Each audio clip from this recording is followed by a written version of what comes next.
Assalamualaikum warahmatullahi wabarakatuh.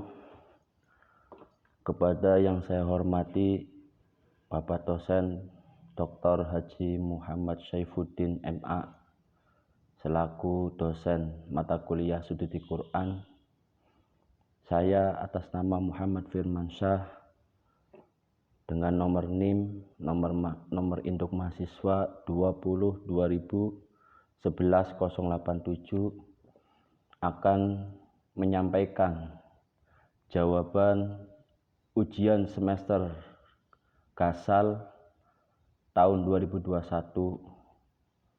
dengan beberapa pertanyaan pada sore hari ini. Untuk menyingkat waktu, untuk pertanyaan yang pertama, apakah Al-Quran yang kita baca, yang kita dengar adalah kalamullah yang qadim? Dan jelaskan beserta dalilnya. Jawaban saya dengan mengikuti alur ala Ahlussunnah wal Jamaah telah sepakat bahwasanya Allah Ta'ala memiliki sifat yaitu berfirman atau berbicara. Kalam Allah Subhanahu wa Ta'ala berupa lafaz, ucapan, dan memiliki makna.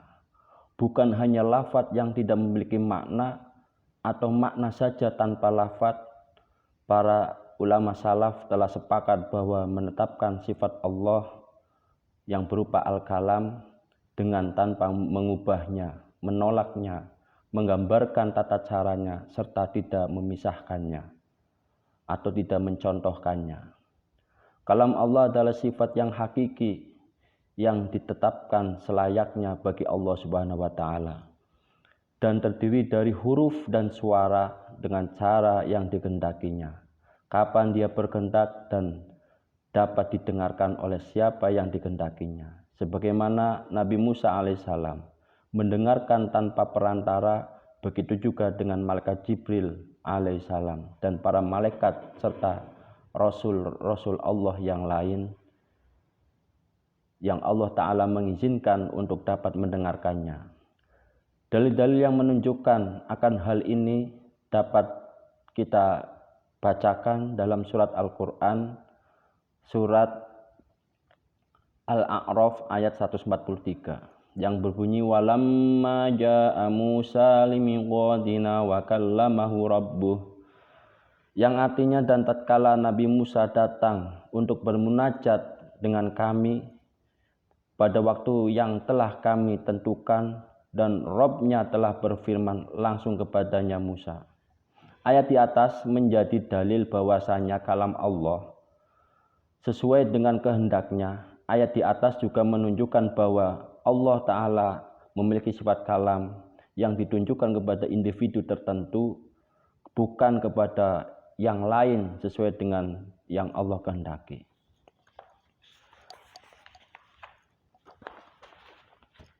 Sifat Al-Quran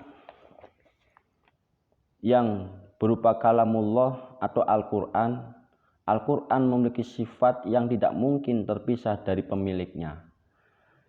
Karena Allah merupakan salah satu sifat Allah, maka kalam Allah tidak terpisah dari Allah. Karena itu sifat Allah bukanlah makhluk, dan Al-Quran yang agung adalah termasuk kalam Allah Subhanahu wa Ta'ala. Karena itu Al-Quran bukan makhluk.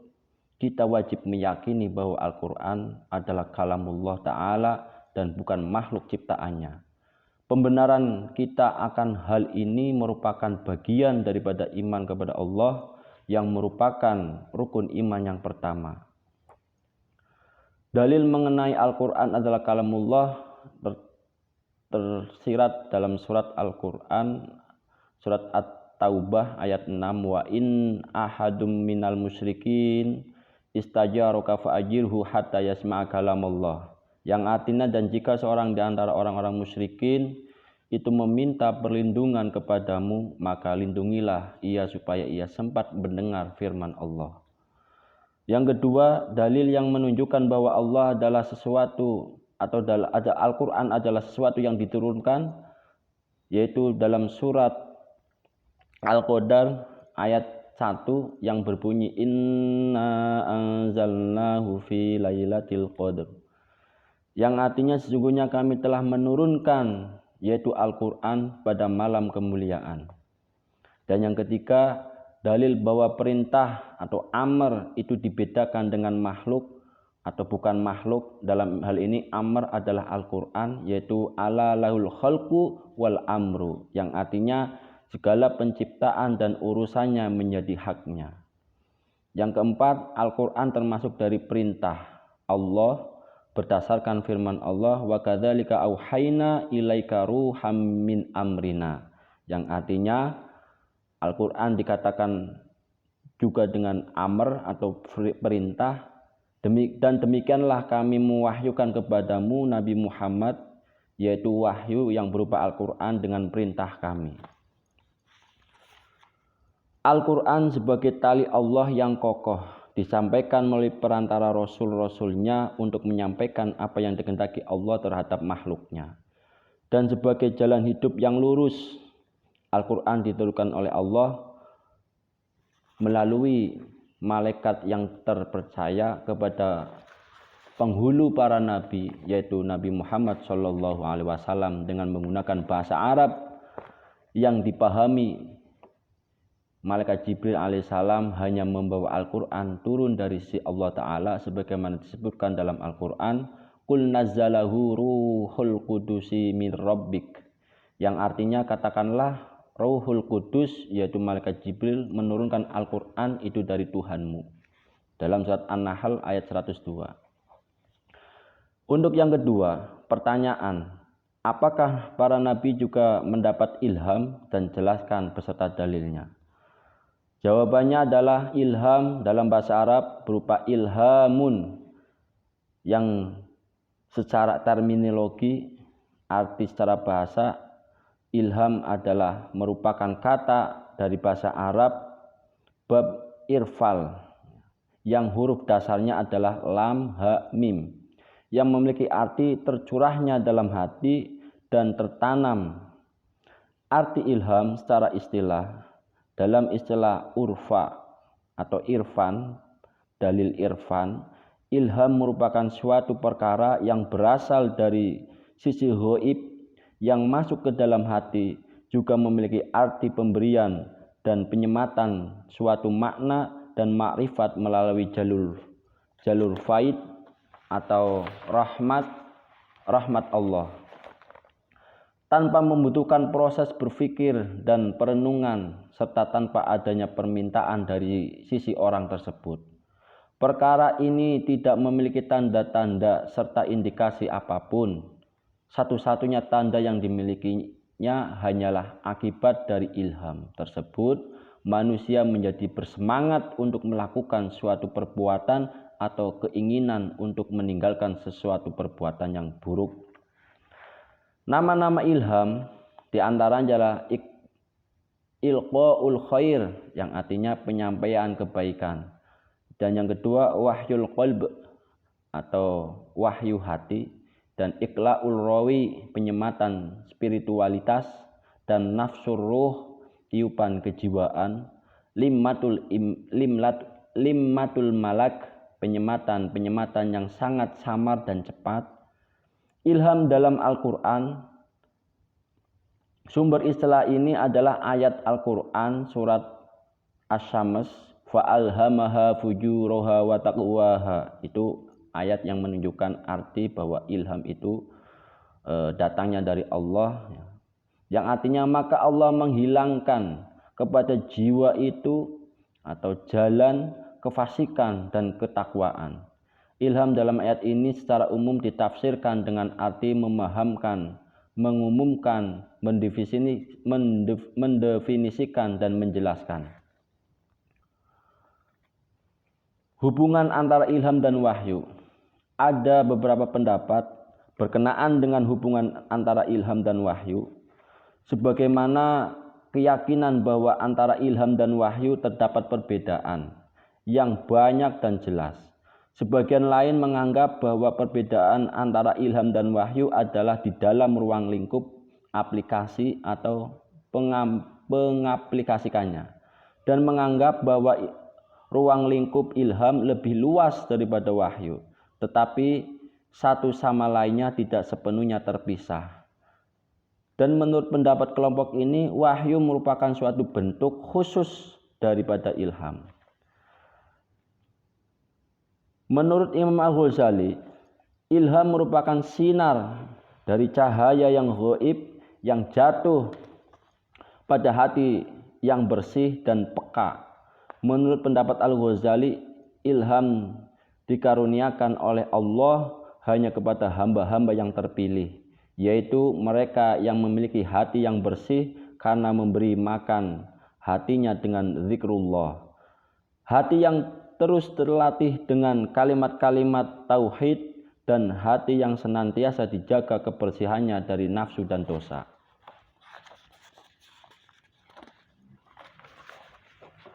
Pendapat Al-Ghazali tidak menyebut bahwa yang memperoleh ilham dari Allah hanya orang-orang muslim saja. Pertanyaannya ini memberikan pesan bahwa siapapun manusia, beragama apapun dia, bila Allah menghendaki, ia pasti memperoleh ilham. Ilham adalah rahasia Allah dan hak Allah, namun dalam banyak hal orang-orang soleh lebih banyak memperoleh ilham. Setelah masa kenabian dan kerasulan, Nabi Muhammad SAW ditutup oleh Allah dengan pengangkatan Rasulullah Nabi Muhammad sebagai Nabi yang terakhir, Khatamul Anbiya. Ilham yang secara langsung dibisikkan oleh Allah hanya kepada Rasulullah SAW. Setelah wafatnya beliau, ilham dari Allah kepada seorang lewat perantara malaikat. Ilham hanya diberikan kepada orang-orang yang membersihkan dirinya dari perkara yang buruk dan dosa. Orang-orang yang senantiasa berserah diri kepada Allah, bertakwa kepada Allah, memegang teguh keimanannya dan menjalani kehidupan secara lurus dalam agamanya, agama Rasulullah SAW. Bila ada seorang di luar itu yang memperolehnya, maka itu akibat dari kemahabesaran kasih sayang Allah kepadanya. Untuk pertanyaan yang ketiga, mengapa Al-Quran yang kita baca tidak disusun berdasarkan urutannya atau urutan turunnya? Jelaskan dan dalilnya. Untuk yang pertama, Al-Quran diturunkan ke dunia melalui dua tahap. Tahap yang pertama, Al-Quran diturunkan secara sekaligus dari Lauhul Mahfud ke Baitul Izza. Secara sekaligus 30 juz diturunkan di Baitul Izza, di langit dunia sebagaimana susunan yang telah ditetapkan oleh Allah Subhanahu wa taala. Tahap yang kedua, Al-Quran diturunkan dari langit-langit dunia kepada Rasulullah SAW secara berangsur-angsur sesuai dengan sebab kejadiannya. Tetapi susunan ayat-ayat dalam Al-Quran yang ada sekarang itu memang bukan menurut sejarah turunnya, melainkan atas dasar perintah Allah, sama dengan susunan Al-Quran yang di Lauhul Mahfud. Begitu juga susunan surah-surah dalam Al-Quran, sekalipun ada perbedaan pendapat, tetapi pendapat yang paling kuat adalah bahwa susunan surat-surat itu berdasarkan wahyu Allah Subhanahu wa taala, bukan ijtihad para sahabat.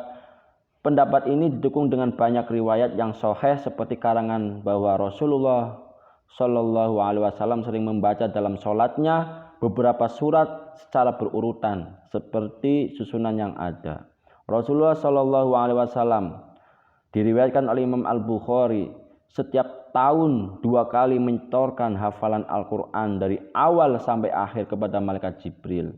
Setoran ini tentu secara berurutan sesuai dengan susunan yang ada. Ini juga diperkuat dengan ijma para sahabat dan kesepakatan jumhurul ulama, mayoritas ulama terhadap susunan Al-Quran yang ada. Mengenai pengelompokan ayat dalam setiap surat sesuai dengan riwayat Imam Ahmad di atas, tentu juga berdasarkan wahyu, begitu juga nama-nama surah semuanya sesuai dengan petunjuk wahyu. Demikian pula wakaf per ayat tidak bisa diketahui kecuali melalui wahyu. Adapun penentuan juz-juz Al-Quran yang 30 jumlahnya itu bukan dari sahabat Utsman, karena mushaf Utsmani atau Al-Quran yang ditulis di zaman sahabat Utsman tidak terdapat juz-juz tersebut, melainkan dari para ulama atau tabi'in dengan maksud untuk mempermudah. Sekalipun dalam hal ini para ulama berbeda pendapat antara boleh dan tidak, namun kemudian dianggap boleh-boleh saja selama tidak merusak susunan Al-Quran yang asli. Penentuan suatu ayat dimansuh dengan ayat lainnya tidak melalui ijtihad, melainkan melalui 3 hal sebagai berikut.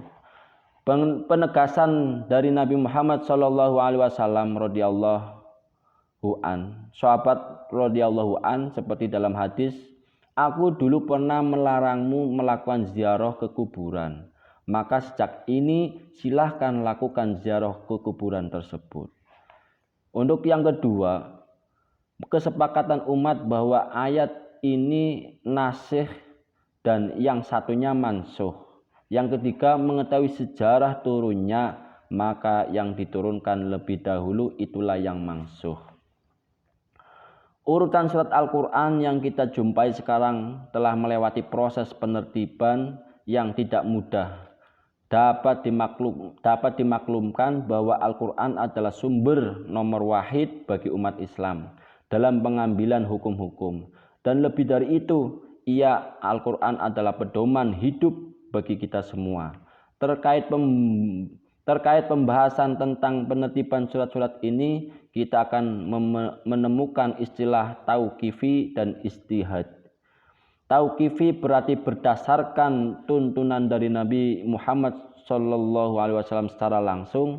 Adapun ijtihadi berdasarkan ijtihad dan usaha para sahabat Nabi dalam menentukan urutan-urutan ini.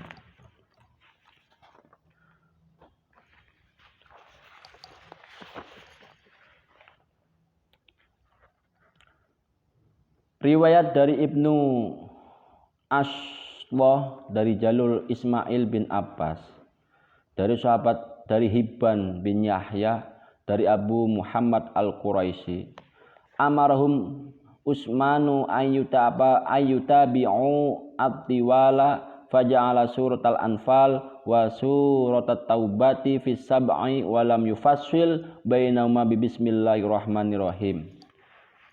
Arti hadis tersebut adalah sahabat Utsman memerintahkan pada para sahabat untuk mengikuti surat Sab'ut Tiwal yang artinya 7 surat yang panjang. Kemudian Utsman menjadikan surat Al-Anfal dan At-Taubah pada urutan ke-7 dengan tanpa memisahkan keduanya dengan membaca basmalah. Kemudian Al-Quraisy berkata, aku mengatakan pada sahabat Utsman, apa yang membuatmu untuk menyatukan surat Al-Anfal yang mana ia tergolong surat Al-Masani dengan surat Al-Baro'ah atau At-Taubah, sedangkan ia dari golongan surat Al-Mi'un. Kemudian engkau meletakkan keduanya dalam Sab'ut Tiwal.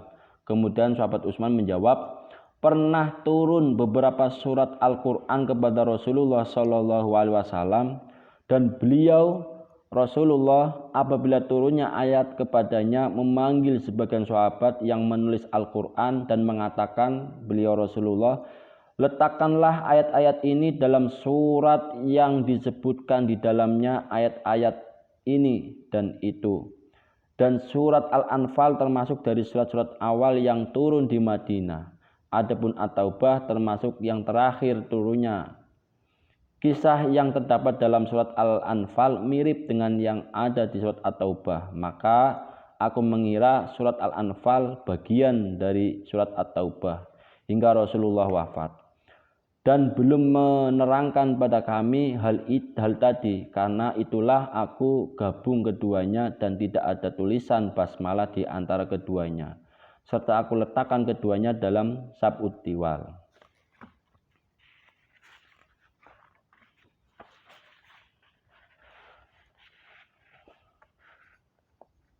Riwayat yang selanjutnya, surat dalam Al-Quran telah ada pada zaman Rasulullah. Namun kendati demikian, pendapat ini pula memiliki beberapa sanggahan, di antaranya bahwa riwayat yang mereka gunakan terkait urutan surat tidak terjadi pada semua surat, namun hanya sebagiannya saja. Maka tidak dapat disimpulkan juga bahwa urutan surat dalam Al-Quran semuanya tauqifi. Sebagian istihadi, sebagian tauqifi ketika urutan surat-surat dalam Al-Quran, sebagian tauqifi, sebagian istihadi, sebagaimana yang diturunkan Al-Qadi Abu Muhammad bin Atiyah. Sesungguhnya kebanyakan surat-surat dalam Al-Quran sudah diketahui urutannya pada masa Nabi, seperti surat Sab'ut Tiwal dan Al-Mufassalah. Adapun selainnya, urutannya kemungkinan diserahkan kepada generasi selanjutnya. Pengarang kitab Manahil Irfan Az-Zarqani berpendapat bahwa pendapat ketiga ini lebih utama karena ia melihat kedua pendapat awal, yakni dalil yang mereka gunakan berindikasi sebagian istihadi. Sebagiannya tauqifi, hanya saja di sini terjadi perbedaan pendapat mengenai mana aja surat-surat tauqifi dan mana aja istihadi. Wallahu a'lam. Untuk pertanyaan yang keempat, mengapa Al-Quran disebut mukjizat yang sangat besar? Jelaskan beserta dalilnya. Setiap rasul yang diutus oleh Allah Subhanahu wa taala untuk menyampaikan risalah mempunyai mukjizat. Mukjizat merupakan kejadian peristiwa yang ajaib yang sukar dijangkau oleh kemampuan akal manusia. Mukjizat bagi rasul dan nabi merupakan salah satu identitas dari kerasulannya. Mukjizat yang diberikan oleh Allah kepada rasul dan nabi tidak sama, melainkan berbeda-beda. Biasanya mukjizat diberikan Allah dalam bentuk sesuatu yang umum yang berlaku pada masanya. Dalam buku Usul Fikih jilid 1 karya Amir Syarifuddin, Nabi Musa mempunyai mukjizat mampu mengubah tongkat menjadi ular. Karena pada Nabi Musa berkembang ilmu sihir dan sering dijadikan salah satu alat kompetisi, bahkan mampu mengalahkan ular-ular hasil sihir umat Nabi Musa alaihissalam. Pada Nabi Isa mempunyai mukjizat yang mampu mengobati penyakit buta dan sopak dengan izin Allah. Karena pada masa itu berkembang ilmu perdukunan dan pengobatan.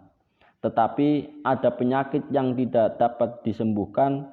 Nabi Isa mempunyai keunggulan yang dapat melemahkan kemampuan semua orang-orang pada masa tersebut. Nabi Muhammad SAW yang merupakan nabi yang terakhir juga memiliki mukjizat yang diberikan Allah, yaitu mukjizat yang sangat besar yang dimiliki Nabi Muhammad, berbeda dengan nabi-nabi dan rasul-rasul yang lainnya. Jika rasul-rasul sebelumnya bersifat fisik dan dapat dilihat, mukjizat Nabi Muhammad SAW bersifat manusiawi dan tidak dapat dilihat keistimewaan dengan mata, tanpa dirasakan, tapi bisa dirasakan. Ada beberapa mukjizat yang dimiliki Nabi Muhammad, tapi ada satu mukjizat yang sangat besar. Mukjizat Nabi Muhammad yang terbesar adalah Al-Quran. Mukjizat tersebut akan tetap berlaku sepanjang masa. Mukjizat Al-Quran terdapat pada lembaran fisiknya, tidak terdapat pada lembaran fisiknya, tapi dalam bahasa dan maksud yang terkandung di dalamnya. Al-Quran memiliki keluarbiasaan yang secara akal tidak mungkin dihasilkan sendiri oleh Nabi Muhammad SAW. Tidak mungkin Nabi Muhammad mampu menghasilkan karya agung yang bernama Al-Quran. Hal ini menunjukkan bahwa Al-Quran seluruhnya berasal dari Allah Subhanahu wa Ta'ala. Bentuk kemujizatan Al-Quran dapat dirangkum dalam hal-hal sebagai berikut. Yang pertama, dari segi keindahan bahasa Al-Quran mempunyai keindahan bahasa yang tidak mungkin ditandingi oleh ahli bahasa Arab manapun. Hal ini sudah mendapat pengakuan umum dari orang yang mengerti dzauq atau rasa bahasa Arab. Keindahan tersebut terdapat dalam penggunaan kata, susunan kata, dan kalimat. Yang kedua, dari segi pemberitaan mengenai kejadian masa lalu, dari segi pemberitaan kejadian masa lalu yang kemudian terbukti kebenarannya dan sesuai dengan pemberitaan kitab suci sebelumnya. Al-Quran bercerita tentang kisah para rasul sebelumnya Nabi Muhammad, yaitu tentang Nabi Adam hingga Nabi Isa dan umat yang hidup pada masa itu. Al-Quran juga bercerita tentang Ashabul Kahfi, Dzulqarnain yang diakui kebenaran oleh ahli sejarah dan ulama ahli kitab. Yang ketiga, dari segi pemberitaan tentang hal-hal yang terjadi dan ternyata memang kemudian terjadi. Pada segi itu contohnya mengenai berita tentang kekalahan Persia oleh Romawi sesudah kekalahan Romawi sebagaimana disebutkan Allah dalam surat Ar-Rum ayat 2-4 yang artinya telah dikalahkan bangsa Romawi di negeri yang terdekat dan mereka sesudah dikalahkan itu akan menang. Yang keempat, dari segi kandungan akan hakikat kejadian alam dengan seisinya. Pada segi tersebut pemberitaan seperti ini merupakan hal-hal yang luar biasa yang kemudian terungkap kebenarannya melalui penggalian ilmu, pengetahuan, dan teknologi. Dan yang terakhir, yang kelima, dari segi kandungan mengenai pedoman hidup, pada segi kandungannya mengenai pedoman hidup manusia mencapai kebahagiaan hidup di dunia dan di akhirat, tentang halal dan haram, salah satu salah dan benar, buruk dan baik, boleh dilakukan dan tidak boleh dilakukan.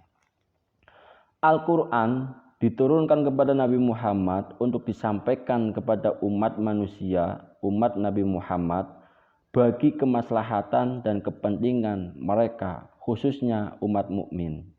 Kemaslahatan dapat berbentuk mendatangkan manfaat atau keberuntungan maupun dalam bentuk melepaskan manusia dari kemudaratan atau kecelakaan yang akan menimpanya. Pertanyaan yang kelima, bagaimana hukum membaca Al-Quran dengan tajwid? Jelaskan beserta dalilnya. Jawab, membaca Al-Quran dengan tajwid itu hukumnya wajib. Dr. Sya'ban Muhammad Ismail dalam kitabnya mengatakan, wa tajwidu wajibun ala kulli man yuridu ayyak ro'a syai'an minal qur'ani al-karimi yusabul qari'u ala fi'lihi wa yu'aqabu ala tarkihi li'anna hakadha unzila ala rasulillahi sallallahu alaihi wasallam mujawwadan murattalan wa wasala ilaina kadzalika naqlan anis sahabati wa tabi'in wa tabi'ihim ila yaumi hadza. Bertajwid itu hukumnya adalah wajib bagi setiap orang yang hendak membaca Al-Quran. Pembacaannya akan mendapat pahala jika bertajwid dan akan mendapat siksa jika tidak bertajwid. Karena sesungguhnya Al-Quran telah diturunkan kepada Rasulullah SAW dengan bertajwid dan tartil dan telah sampai kepada kita dalam keadaan demikian. Itulah bertajwid yang diterima dari para sahabat dan tabi'in sampai pada zaman sekarang ini. Qala Allah Ta'ala waratil Qur'ana tartila fa innal murada bitartil tajwidul harfi wa itqanun nutqi bil kalimati faqad su'ila Aliyu ibnu Abi Thalib radhiyallahu ta'ala anit tartil fi hadhil ayat faqala at-tartil tajwidul harfi wa ma'rifatul wuquf wa qouli ta'ala waratil amrun huwa huna lil wujub. Allah Ta'ala telah berfirman, dan bacalah Al-Quran itu dengan bertartil. Yang dimaksud dengan tartil itu adalah mentajwidkan huruf dan membunyikan kalimat-kalimat Al-Quran itu dengan mantap Sayyidina Ali bin Abi Thalib sungguh pernah ditanya tentang arti tartil dalam ayat ini. Beliau menjawab, tartil itu maksudnya mentajwidkan huruf dan mengetahui waqaf. Dan firman Allah Ta'ala, warattilil, yang artinya adalah fil amr, dan dia itu di sini untuk menunjukkan perintah wajib. Amar itu menunjukkan perintah wajib. Kitab Ma'al Qur'anil Karim halaman 329.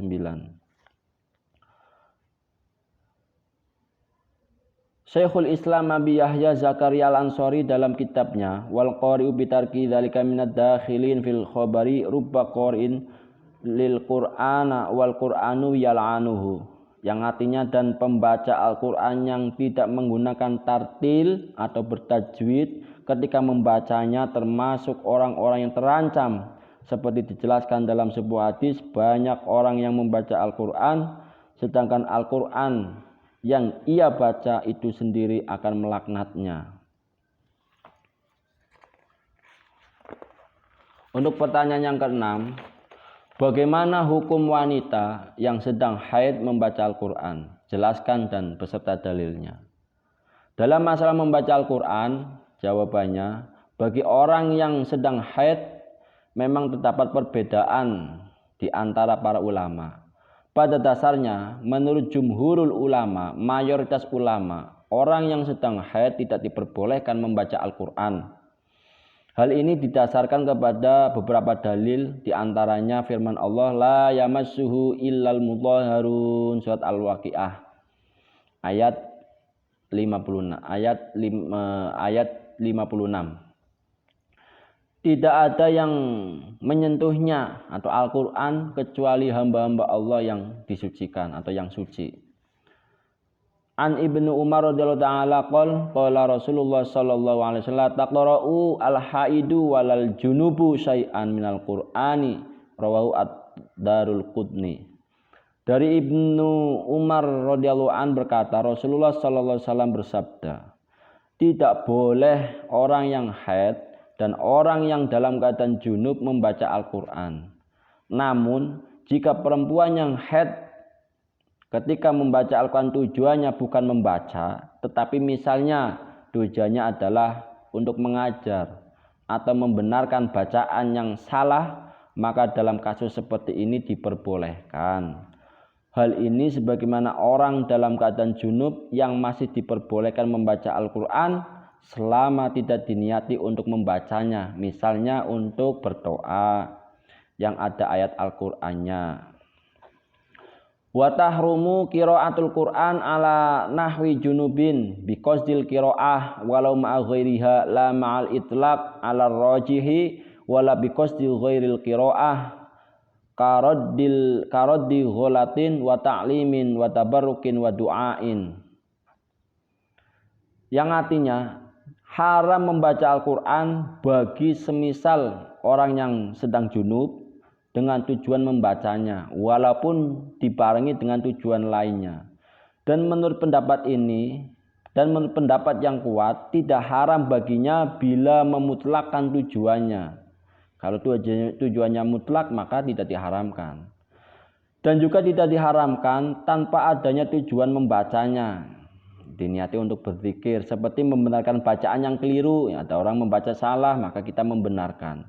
Mengerjakannya mencari keberkahan dan doa. Ada orang minta doa, maka kita doakan. Meskipun dalam keadaan berjunub, maka boleh. Karena niatnya bukan membaca Al-Quran, tapi berzikir atau berdoa.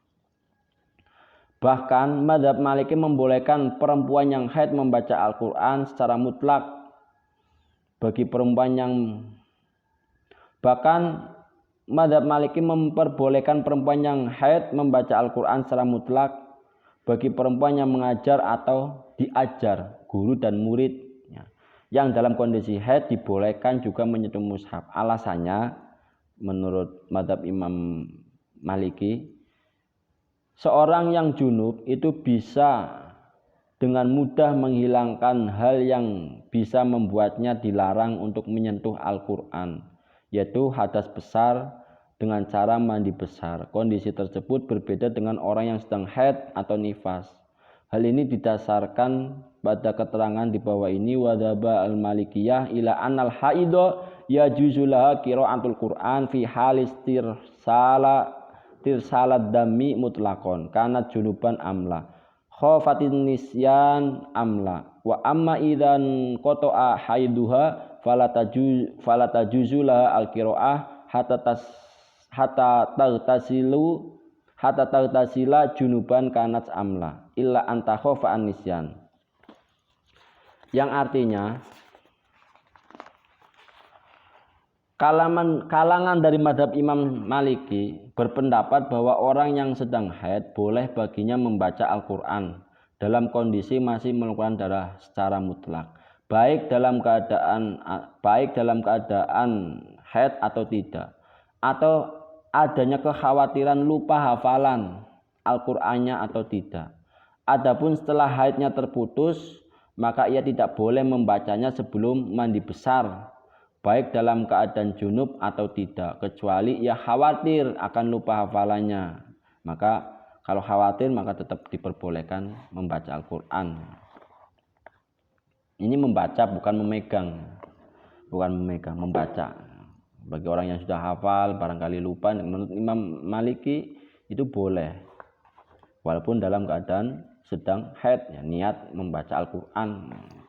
Kalau memegangnya enggak boleh. Untuk pertanyaan terakhir, tafsirkan surat Al-Baqarah ayat 36 yang bunyinya fa'azallahu masyaytanu anha fa'akhrajahuma mimma kana fihi wa qulna bidu ba'dukum li ba'din adu walakum fil ardi mustaqarru wa mata'un ilahin, yang artinya lalu setan menggelincirkan keduanya dari surga dan mengeluarkan keduanya dari keadaan semula. Kami berfirman, turunlah kalian, sebagian dari kalian menjadi musuh bagi yang lain, bagi kalian ada tempat kediaman di bumi dan kesenangan hidup sampai waktu tertentu.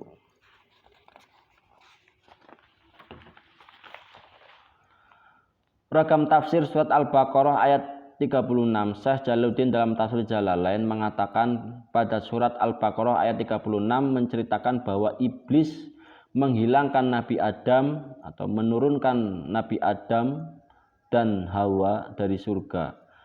Lain qiraah sebuah riwayat menyebut fa'azallahuma, yang artinya menyingkirkan keduanya dari surga dengan katanya, maukah kalian kutunjuki sebuah pohon kekekalan, sebuah pohon kekekalan. Kepada keduanya iblis bersumpah dengan nama Allah bahwa ia seorang penasehat yang tulus. Keduanya kemudian memakannya, lalu ia mengeluarkan keduanya dari tempat semula. Kami katakan, turunlah kalian ke bumi, yaitu kalian bersama keturunan kalian yang terkandung di tubuh kalian.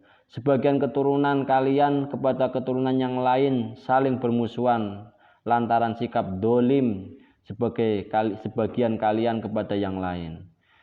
Di bumi ada tempat diam kalian dan kesenangan hidup di mana kalian menikmati tumbuhannya sampai waktu selesainya ajal. Imam Al-Badawi dalam tafsirnya Anwarut Ta'wil mengatakan ulama berbeda pendapat perihal cara iblis menggoda Nabi Adam dan Siti Hawa. Sebagian ulama mengatakan iblis mengubah rupanya lalu masuk ke dalam surga untuk bercakap-cakap dengan keduanya. Ulama lain mengatakan iblis membujuk keduanya dengan melemparkan was-was ke dalam hati keduanya. Ada ulama, kata Imam Al-Badawi bercerita, iblis dilarang masuk ke surga, tetapi ia tidak dilarang masuk ke surga untuk menggoda Nabi Adam dan Siti Hawa. Ulama lain mengatakan iblis menunggu di pintu lalu memanggil keduanya Nabi Adam dan Siti Hawa. Ulama lainnya mengatakan iblis masuk ke surga dengan rupa hewan sehingga tidak dapat dikenali oleh malaikat penjaga surga. Ulama tafsir lainnya mengatakan iblis masuk ke dalam surga seekor ular dengan bentuk dalam mulut seekor ular yang kemudian membawa masuk iblis ke dalam surga. Ulama lain bercerita iblis mengutus pengikutnya ke dalam surga untuk menggelincirkan Nabi Adam dan Siti Hawa. Tetapi yang pasti hanya Allah yang mengetahuinya, mengeluarkan keduanya Nabi Adam dan Siti Hawa ke dalam keadaan semula, yaitu kondisi kemuliaan dan kenikmatan, kata Imam Baidawi, sedangkan kata kalian ditunjukkan untuk Nabi Adam dan Hawa iblis, dan kelak keturunan mereka ataupun waktu tertentu adalah kematian atau hari kiamat. Imam Al-Baghawi dalam tafsirnya Mu'amalatut Tanzil fit tafsir mengatakan syaitan berarti orang yang jauh dari kebaikan atau dari rahmat Allah. Keadaan semula yang dimaksud adalah kenikmatan surga. Imam Al-Baghawi dalam riwayat Ibnu Abbas mengutip dialog Allah dan Nabi Adam alaihissalam. Bukankah kuperkenankan apa saja dengan leluasa di surga selain pohon itu, kata Allah. Benar Tuhanku, tapi aku tidak mengira ada orang yang bersumpah dusta dengan namamu. Kalau begitu kuturunkan kamu ke bumi, kamu tidak akan menemukan penghidupan kecuali dengan bersusah payah, kata Allah.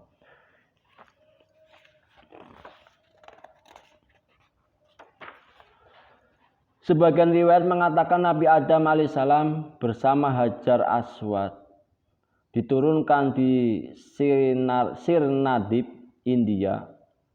Siti Hawa diturunkan di Jeddah. Iblis diturunkan di Aila, Syam. Lain riwayat di Dastumisan, sekian mil dari Basrah. Sedangkan ularnya diturunkan di Isfahan. Riwayat lain menyebutkan Nabi Adam alaihissalam turun di Dahna, satu daerah antara Mekah dan Taif. Riwayat lain lagi menyebut Nabi Adam alaihissalam turun di Sofa, Siti Hawa turun di Marwa. Rasulullah Shallallahu Alaihi Wasallam bersabda, sebaik-baik hari matahari terbit adalah Jumat. Pada hari itu Adam diciptakan, dimasukkan ke surga, dan hari itu juga dikeluarkan dari surga. Wallahu a'lam bishawab. Mungkin hanya ini yang dapat saya sampaikan untuk jawaban UAS semester Gasal kelas Akbai. Saya atas nama Muhammad Firmansyah mohon undur diri.